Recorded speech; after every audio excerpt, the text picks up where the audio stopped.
Halo Rebasaners, apa kabar kalian? Semoga dalam keadaan baik ya. Pada kesempatan kali ini, Adesis mau bahas film berjudul Blood in the Water 2022. Menceritakan tentang sekelompok orang yang ditangkap oleh pria misterius untuk mengikuti permainan roulette Rusia dengan hiu putih besar, di mana permainan itu memang berhubungan dengan kesalahan yang mereka lakukan. Apakah kesalahan yang membuat mereka bisa berada dalam permainan kematian tersebut? Penasaran kan? Yuk langsung aja kita ke alur ceritanya. Kisah dimulai berlatar di sebuah kolam renang, di mana ada seorang pria berpakaian rapi yang baru saja tersadar dari pingsannya.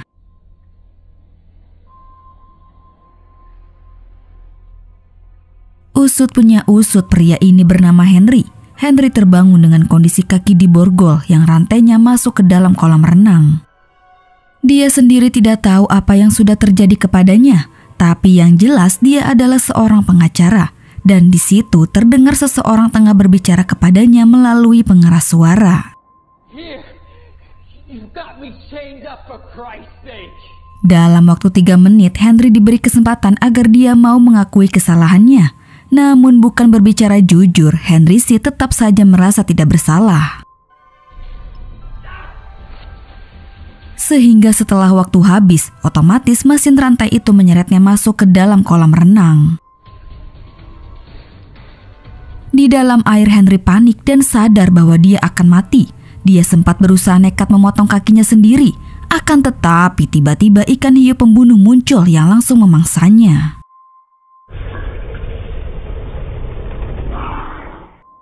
Jauh dari tempat kejadian itu, diperlihatkan seorang wanita bernama Zara yang memiliki masalah yang ia hadapi bersama suaminya.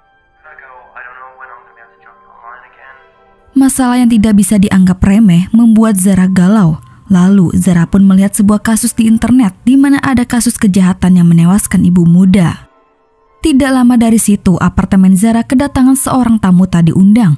Tidak disangka-sangka ternyata ada penjahat yang datang untuk menculik Zara.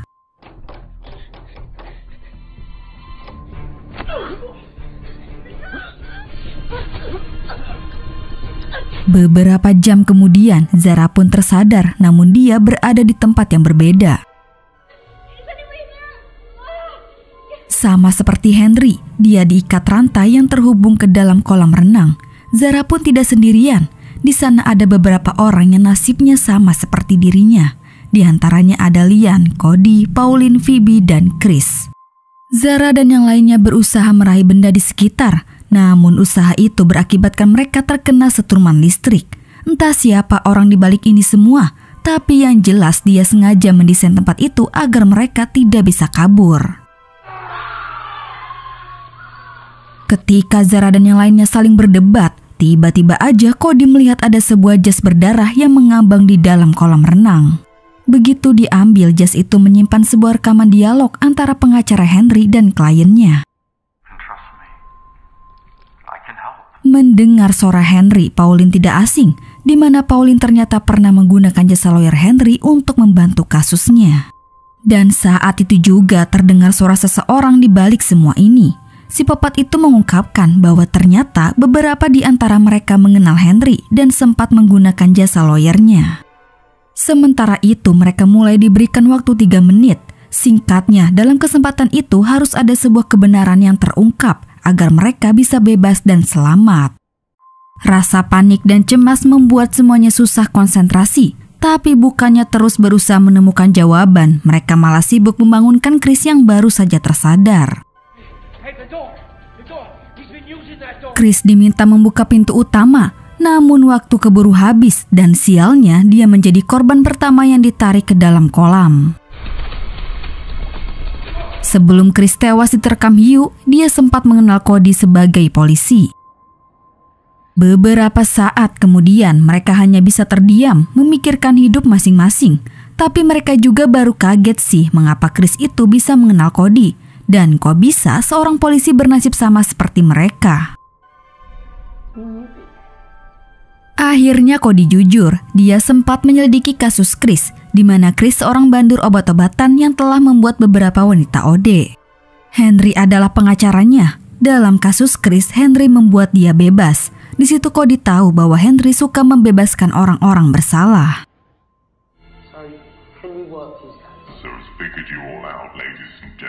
Belum sempat mereka berbicara, psikopat mulai memberikan waktu 3 menit kembali untuk mereka berdiskusi.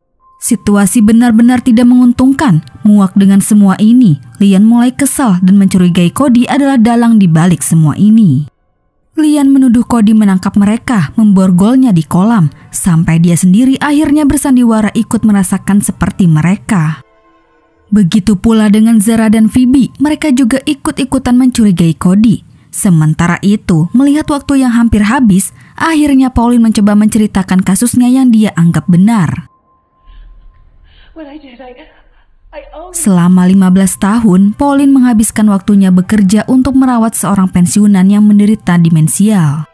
Namun suatu ketika, Pauline mengalami sakit di bagian pinggangnya. Selama pengobatannya, Pauline selalu mengkonsumsi berbagai macam obat. Sampai suatu hari si kakek salah mengambil obat Pauline dan dia tewas akibat OD. Pauline menganggap kejadian itu sebuah ketidaksengajaan.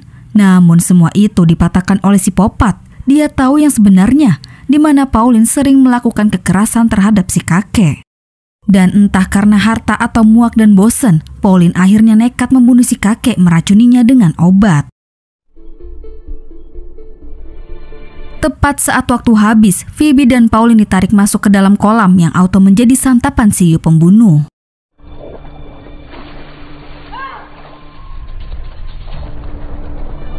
Tiga nyawa sudah melayang sia-sia. Si psikopat itu akan terus menjalankan permainannya sampai di mana mereka ada yang benar-benar bisa mengungkapkan sebuah kebenaran.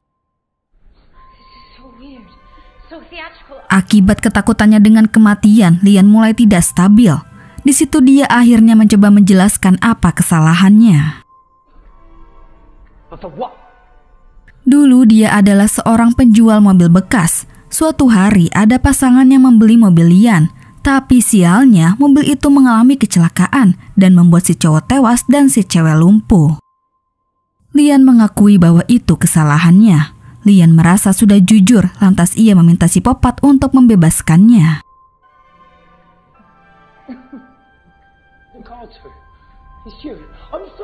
Cody yang sudah muak dengan perlakuan ini, dia masuk ke dalam kolam sebelum waktunya habis. Di situ dia berhasil mengulur waktu dan menghentikan alat penarik.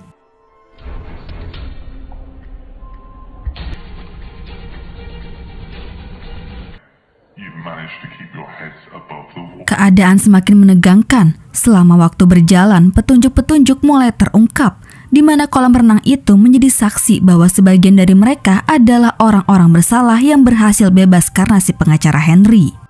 Tapi entah apa kasus si polisi, tapi yang jelas Cody tahu Henry adalah pengacara yang licik.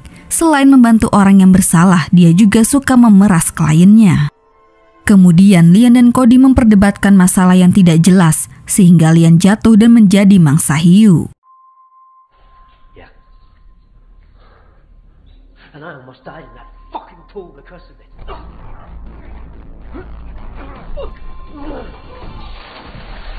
Pada waktu selanjutnya, Cody mendesak Zara agar dia berkata jujur tentang kesalahannya. Tujuannya supaya mereka berdua bisa bebas dan selamat. Mau nggak mau, akhirnya Zara pun mulai bercerita. Dulu, Zara dan suaminya sangat menginginkan kehadiran seorang bayi. Namun takdir belum mengizinkan pasangan tersebut. Hal itu pun membuat Zara depresi dan dilanda kesedihan. Sampai akhirnya Zara hilap, dia mencoba menculik bayi tetangganya. Tapi nggak berhasil, namun menyebabkan si ibunya celaka dan tewas. Setelah Zara mengungkapkan kejujuran, Cody berteriak meminta janji si psikopat yang mau membebaskan mereka. Tapi hal itu pun tidak berpengaruh. Dengan terpaksa Cody mencoba menceritakan apa kesalahannya yang masih dia ingat.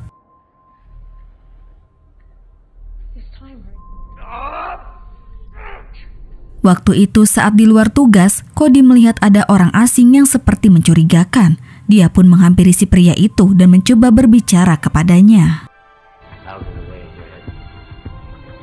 Tapi karena gerakan pria itu yang seperti mau melawan, secara refleks Cody menembaknya, lalu meninggalkan jasad pria itu begitu saja.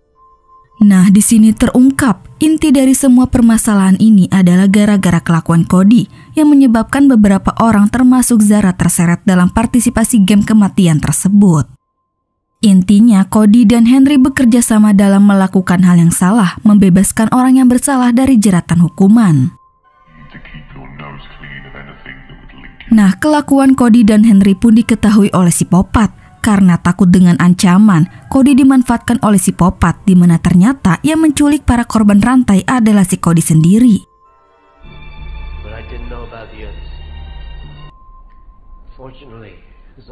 Cody yang merasa bahwa psikopat akan membebaskannya, ia pun menyerang Zara dan mencoba menceburkannya ke kolam. Tapi Zara berhasil melawan, lalu menarik Cody ke kolam. Setelah waktu habis, Zara tepat waktu naik ke atas. Begitu pula dengan Cody, tapi dia kehilangan sebelah tangannya dan hampir tewas dimakan hiu. Beberapa saat kemudian, muncullah seorang wanita dari balik pintu. Ternyata tidak disangka dia adalah Phoebe. Dari awal Phoebe berpura-pura menjadi seperti mereka, dan saat dia terjatuh ke kolam, di situ Phoebe kabur melalui jalan yang sudah disiapkan. Phoebe adalah otak di balik semua rencana ini. Terungkap juga bahwa Phoebe adalah istri dari seorang pria yang ditembak mati oleh Cody. Phoebe sangat bersedih atas kematian suaminya. Dia mencoba mengusut kasus kematian suaminya. Dia sempat menggunakan jasa Henry. Tapi jauh dari kata keadilan, mereka semua lebih memilih kantong daripada kematian suaminya. Dan sejak kematian suaminya, terungkap Cody menutup mulut para oknum yang diduga bisa membahayakan dirinya. Maka dari itu, Phoebe membalaskan mereka semua dengan cara hukuman seperti ini.